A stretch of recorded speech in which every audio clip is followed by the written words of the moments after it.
Hello everyone. तो हम इस वीडियो में चैप्टर 3 ऑडिटिंग जो हमारा सीरीज़ चल रही है उसमें हम 2 चैप्टर कर चुके हैं। पहला चैप्टर हमने किया था इंट्रोडक्शन का और दूसरा किया था ऑब्जेक्टिव्स ऑफ ऑडिटिंग। अब जो तीसरा लेक्चर है हमारा ये है टाइप्स ऑफ ऑडिट, जो कि हमको इसमें देखना है कि ऑडिट के कौन कौन से टाइप होते हैं। तो हिंदी और इंग्लिश दोनों में, और इसकी जो पीडीएफ है मैं टेलीग्राम चैनल में डाल दूंगा, वहाँ से आप जाके इसको डाउनलोड कर सकते हो फर्दर रिवीजन के लिए। तो चलिए शुरू करते हैं। तो टाइप्स ऑफ ऑडिट में ये यूपीएससी और ईपीएफओ के लिए बहुत इंपॉर्टेंट है, और मैं आपको सिंपल एग्जांपल के साथ समझाऊंगा ताकि आप अच्छे से इसको समझ पाएँ कि टाइप्स ऑफ ऑडिट कैसे होते हैं। मैं साथ में सबके लगभग सबके एग्जांपल भी दूंगा। तो हम पहला मीनिंग ऑफ ऑडिट से शुरू करते हैं कि मीनिंग ऑफ ऑडिट का मतलब क्या होता है। ये हमने इंट्रोडक्शन में देख लिया था कि ट्रू एंड फेयर व्यू के लिए हम ऑडिट करते हैं, जिससे एरर फ्रॉड्स इनको पता किया जा सके जिनका, और लॉज के साथ उनका कॉम्प्लायंस किया जा सके। तो वही चीज़ें हिंदी में लिखी हुई है कि इसमें मीनिंग नहीं लिखा हुआ आपने हिंदी वाले में, लेकिन हमने पूरा पूरा एक इसके ऊपर इंट्रोडक्शन वीडियो देखा था जिसमें आप पूरा समझ सकते हो कि ऑडिटिंग होती क्या है। हम डायरेक्ट शुरू करते हैं स्टेटूटरी ऑडिट से, मतलब जिसको कहते हैं हिंदी में कानूनी ऑडिट। तो स्टेटूटरी ऑडिट, इसका मीनिंग क्या है देखो, मैं समझा देता हूँ आपको कि जो स्टेटरी ऑडिट वो ऑडिट होती है जो लॉ के अंडर मैंडेटरी है, जो लॉ के अंडर मैंडेटरी होती है। मैं पेन चेंज करूँ एक बार। जो लॉ के अंदर मैंडेटरी होती है वो होती है स्टेटरी ऑडिट। मतलब कंपनी को ये कराना ही कराना है। ये इंश्योर करता है कि financial statement true and fair है। ये इंश्योर क्या करता है कि जो फाइनेंशियल स्टेटमेंट है वो ट्रू एंड फेयर है। देखिए हिंदी में सेम चीज़ें वही लिखी हुई है जो इंग्लिश में है, तो मैं इंग्लिश में बोल रहा हूँ। इसका मतलब ये नहीं कि हिंदी में मैंने कुछ और लिख रखा है, हिंदी में वही है, बस उसको शुद्ध हिंदी में लिखा हुआ है कि ये सुनिश्चित करता है कि वित्तीय विवरण सत्य और सही दृष्टिकोण, जिसको ट्रू एंड फेयर व्यू दिखाए, और कानूनी नियमों का पालन हो। ये होता है स्टेटूटरी ऑडिट। एग्जाम्पल के साथ, एग्जाम्पल भी सेम टू सेम वही है। बेसिकली मैंने इंग्लिश वाले को बिल्कुल सेम टू सेम हिंदी में कन्वर्ट कर रखा है। ठीक है, तो सेम नोट्स है बिल्कुल, लेकिन ये बिल्कुल एक्यूरेट हिंदी में ट्रांसलेट हो रखा है। तो जैसे एग्जांपल मान लो कि टाटा मोटर्स है, तो every company register under the companies act 2030। जो भी 2000 कंपनीज एक्ट 2013 में रजिस्टर्ड है उसको अपने अकाउंट्स को ऑडिट करवाना पड़ता है किससे, चार्टेड अकाउंट से, हर साल, एवरी ईयर। जैसे एग्जांपल के लिए टाटा मोटर्स, रिलायंस इंडस्ट्रीज़, जो सब कंपनीज़ हैं, कोई कंपनीज एक्ट 2013 के अंडर ईयरली ऑडिट करवाना होता है। तो इसमें देखो कुछ की पॉइंट्स मैं बताता हूँ आपको कि जो ऑडिटर हैं, ऑडिटर का अपॉइंटमेंट जो कौन करेगा, appointed by share holders. Share holders auditor का अपॉइंटमेंट करेंगे in the annual general meeting, जो एजीएम होता है उसके अंदर शेयर होल्डर्स ऑडिटर का अपॉइंटमेंट करते हैं। और इसके कुछ की पॉइंट्स ऐसे हैं कि जो सी है वो शेयर होल्डर्स उनको अपॉइंट करेंगे। साथ में ऑडिट रिपोर्ट है जो किसको देंगे, शेयर होल्डर्स को देंगे, और आरओसी को देंगे। आरओसी कौन, रजिस्ट्रार ऑफ कंपनीज, उसको देंगे। और साथ में इसका जो इम्पोर्टेंस है वो क्या है, क्योंकि ये builds trust among investors and stakeholders, ये इनके बीच में शेयर होल्डर्स और जो क्या कहते हैं आपके स्टेक होल्डर्स और इन्वेस्टर्स हैं उनके बीच में ट्रस्ट बिल्ड करता है। और लीगल कंप्लाइंस, मतलब लीगल कंप्लाइंस को ये इंश्योर करता है, मतलब कानून की अनुपालना सुनिश्चित करता है। जो त्रुटियाँ या धोखाधड़ी में एरर्स और मैनिपुलेशन है उसका पता लगाता है। इसलिए स्टेटूटरी ऑडिट करवाया जाता है, और ये मैंडेटरी होता है। जो कंपनीज जो भी कंपनीज एक्ट 2013 में रजिस्टर है उनको ईयरली ये मैंडेटरी है ये ऑडिट करवाना। ठीक है। दूसरी आती है इंटरनल ऑडिट, जिसको कहते हैं आंतरिक ऑडिट। इंटरनल ऑडिट जो क्या होती है, जो ऑडिट है वो कंपनी के अपने एम्प्लॉयज़ या इंडिपेंडेंट इंटरनल ऑडिटर से होता है। ये मैंडेटरी नहीं होता है। ठीक है, एक्सेप्ट लार्ज कंपनीज, कुछ लार्ज कंपनी में उनको ये करवाना पड़ता है। मेनली क्यों करवाते हैं, मैनेजमेंट के लिए करवाते हैं, ये मैनेजमेंट के लिए होता है। तो internal audit is conducted by organisations own staff और by an independent internal auditor appointed by management. It is not mandatory by law except in large companies done for management's benefit to ensure smooth internal control. मतलब जो company के जो कर्मचारी प्रबंध है उन्हीं के द्वारा एक स्वतंत्र आंतरिक ऑडिटर नियुक्त किया जाता है। ये मुख्य रूप से प्रबंधन के लाभ के लिए किया जाता है और कानून द्वारा अनिवार्य नहीं है, मैंडेटरी नहीं है। इसका भी मैं पेन चेंज कर दूँ।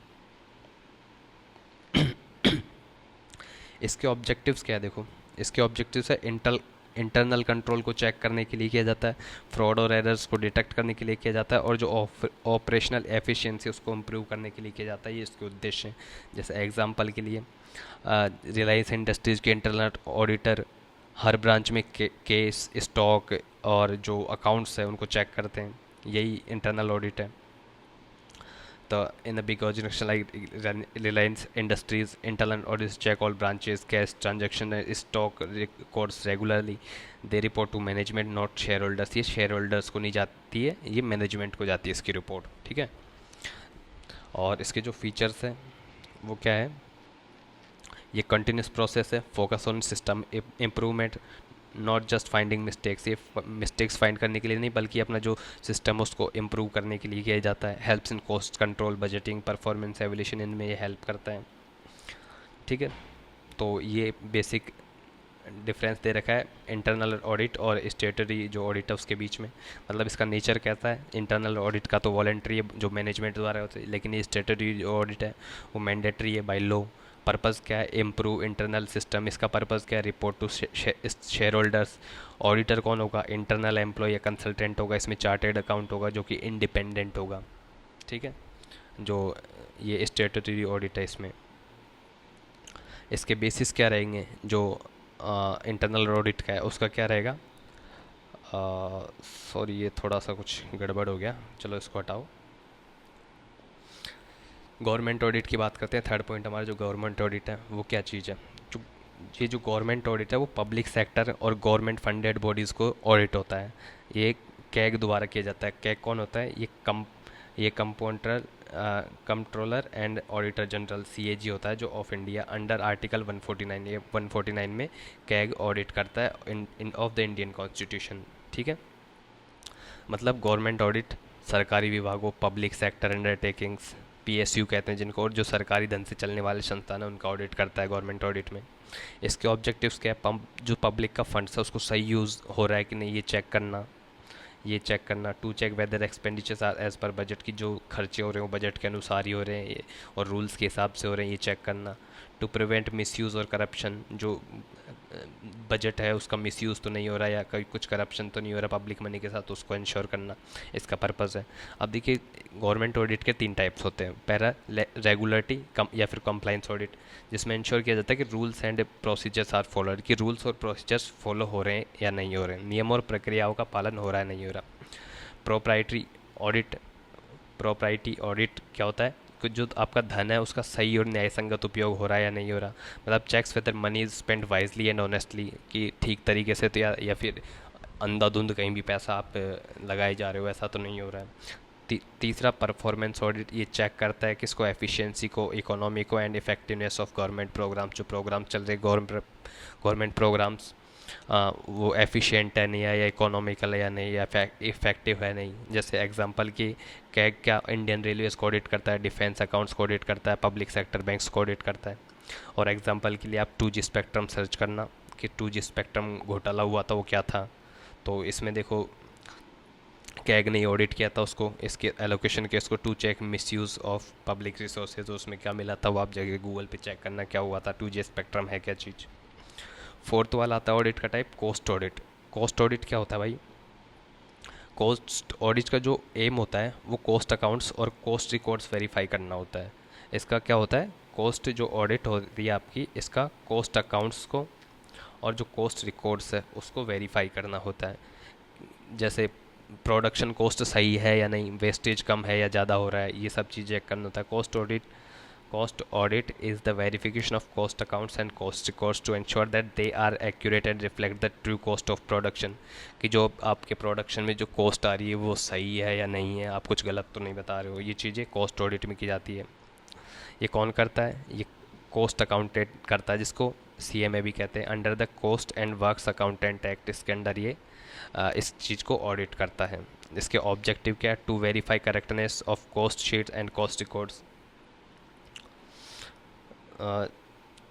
जो आपके लागत रिकॉर्ड की जांच करता है, टू चेक वेस्टेज, वेस्टेज को चेक करता है, इन एफिशिएंसी को चेक करता है और कॉस्ट कंट्रोल का काम करता है कि अपव्यय दक्षता की जो सीमा को चेक करना, मूल्य निर्धारण में सहायता करना, just to ensure price fixation by the government is based on true cost, कि गवर्नमेंट ने जो रेट्स फिक्स कर रखी है उस पर है कि नहीं, ये चीज़ें ऑडिट ये किस में करते हैं, कॉस्ट ऑडिट में करते हैं। जैसे एग्जांपल के लिए फार्मा इंडस्ट्रीज़ है उनका, और सीमेंट का, स्टील का, शुगर का, कि कॉस्ट ऑडिट इनके लिए मैंडेटरी होता है।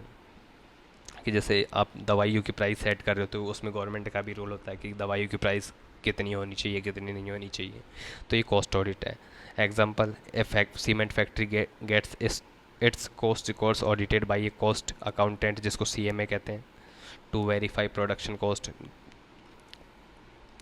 ठीक है, सीमेंट फैक्ट्री में उत्पादन लागत का ऑडिट करना है, ठीक है। तो इसका इंपॉर्टेंस क्या है, helps management reduce unnecessary cost, कुछ अननेसेसरी कॉस्ट आ रही है तो उसको रिड्यूस करने के लिए इंपॉर्टेंट है। Helps government in price control decision, government की जो प्राइस कंट्रोल डिसीजन है उनको हेल्प मिलती है।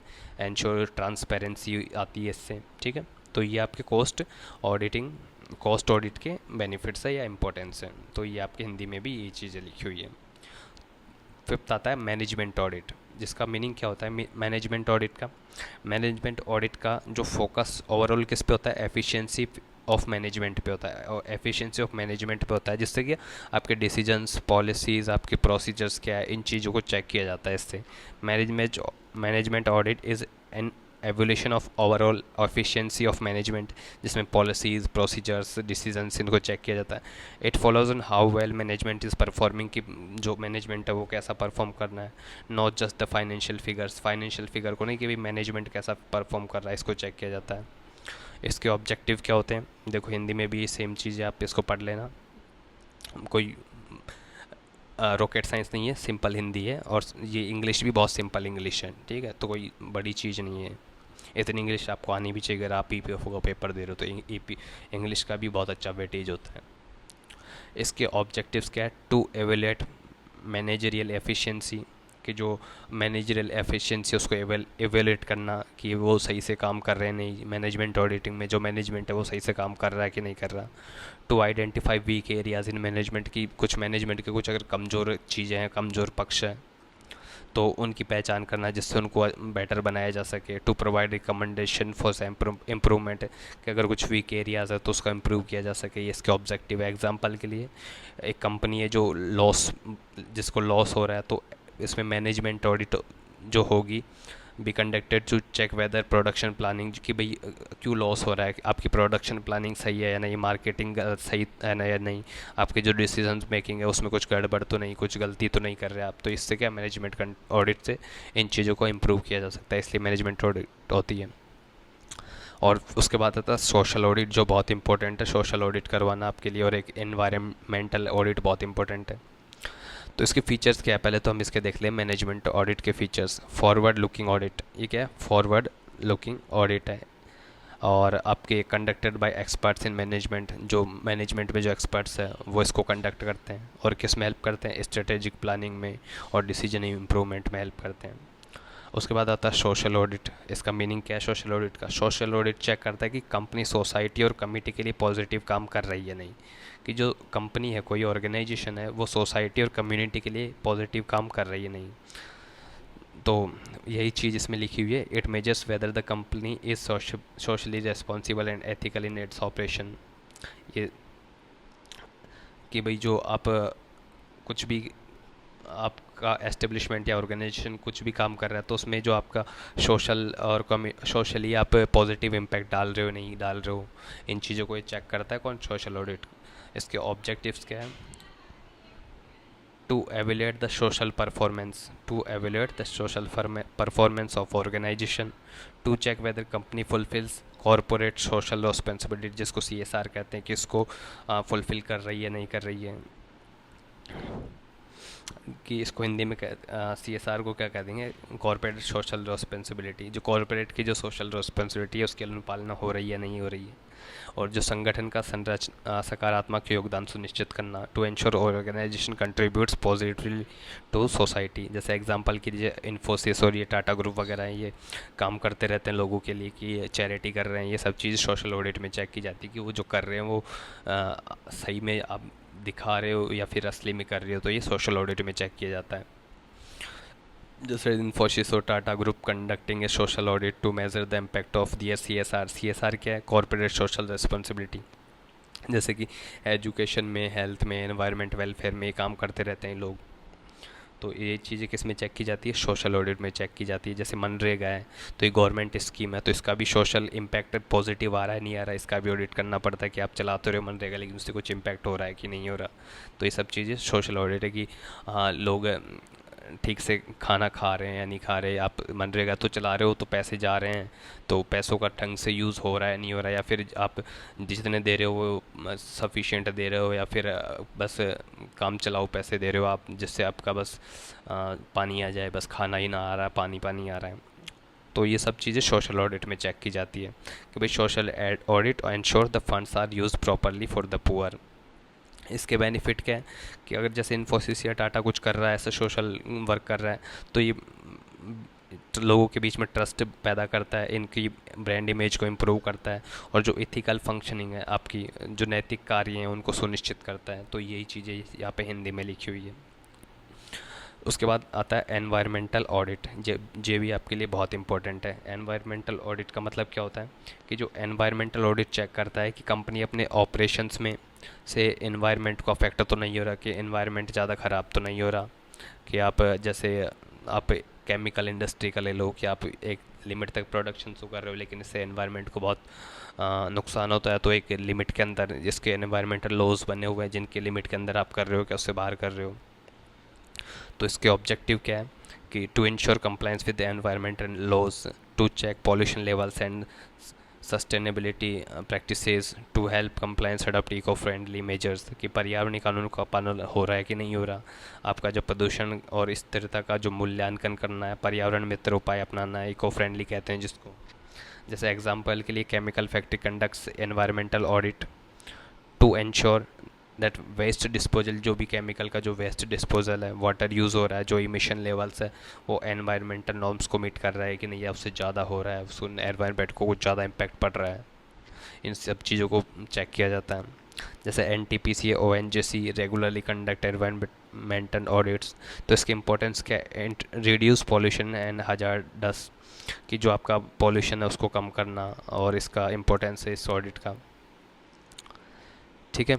और उसके बाद आपका इम्प्रूव कॉरपोरेट इमेज को भी ये बेटर बनाता है कौन? Environmental audit. Ensures legal compliance with environmental standards. यार ये कहाँ से हटेगा, इसको हटाओ।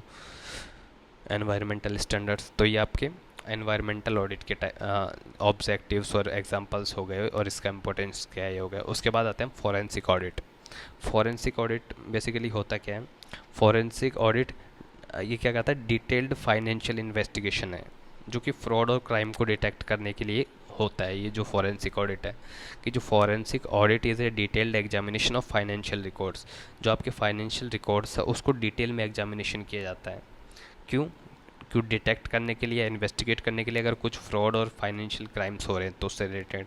तो इसके ऑब्जेक्टिव क्या है? इसके कानून, जो आपके कानूनी साक्ष्य इकट्ठा करना, to collect evidence for legal proceedings, ये इसका ऑब्जेक्टिव है। To find out who committed, किसने ये फ्रॉड किया है, कैसे किया है, और टू वॉट एक्सटेंट, किस हद तक किया है, कितना किया है। To assist in court cases और इन्वेस्टिगेशन, जो अदालत में है और कोर्ट केसेस में जांच में जो ये क्या है सहायता करते हैं, ये फॉरेंसिक ऑडिट, अगर कोई केस वगैरह चल रहा है तो।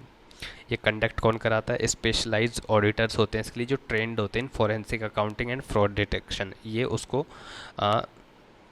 कंडक्ट करवाते हैं, उन लोगों से इनको कंडक्ट करवाया जाता है। एग्जाम्पल की जैसे PNB स्कैम हुआ था, नीरव मोदी केस वाला, आपको पता होगा, तो ये इन्वेस्टिगेट हुआ था फॉरेंसिक ऑडिट टीम द्वारा।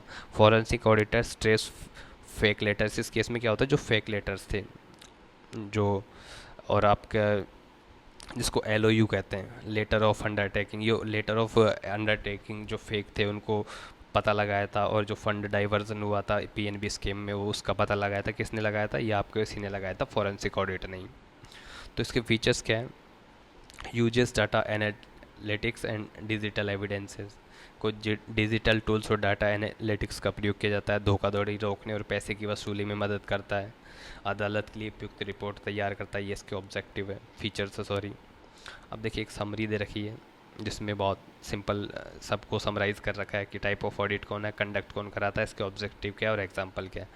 जैसे पहला आपका स्टेटूटरी जो ऑडिट है वो चार्टेड अकाउंट करता है, इस क्यों करता है? लीगल कंप्लाइंस के लिए करता है। और जो company audit under companies act 2013 के अंदर जो कंपनियां उनका कराना मैंडेटरी होता है। इंटरनल ऑडिट ये मैंडेटरी नहीं होता है, लेकिन कुछ के लिए करवाना पड़ता है। गवर्नमेंट ऑडिट हमने देख लिया, कॉस्ट ऑडिट क्यों होता है वो देख लिया, मैनेजमेंट ऑडिट क्यों देखता है पूरा, सोशल ऑडिट देख लिया, एनवायरमेंटल ऑडिट देख लिया और फॉरेंसिक ऑडिट देख लिया। तो लास्ट में देखो कंक्लूजन क्या है, यही चीज़ है कंक्लूजन आपका, डिफरेंट डिफरेंट पर्पज़ के लिए डिफरेंट डिफरेंट ऑडिट होता है। और ये together these audits make organisation transparent, efficient और accountable, essential for good governance. ये इसका इसलिए इन ऑडिट्स को करवाया जाता है, ठीक है।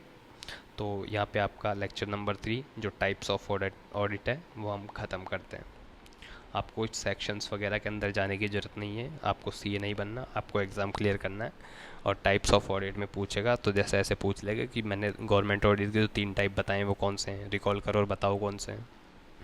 कमेंट करके बताना, ऊपर मत देखना कि आपको कितना याद है कि नहीं, ठीक है। तो ये पारदर्शी, कुशल और जवाबदेह बनाते हैं। तो यहाँ पे इसका एंड होता है और जय हिंद।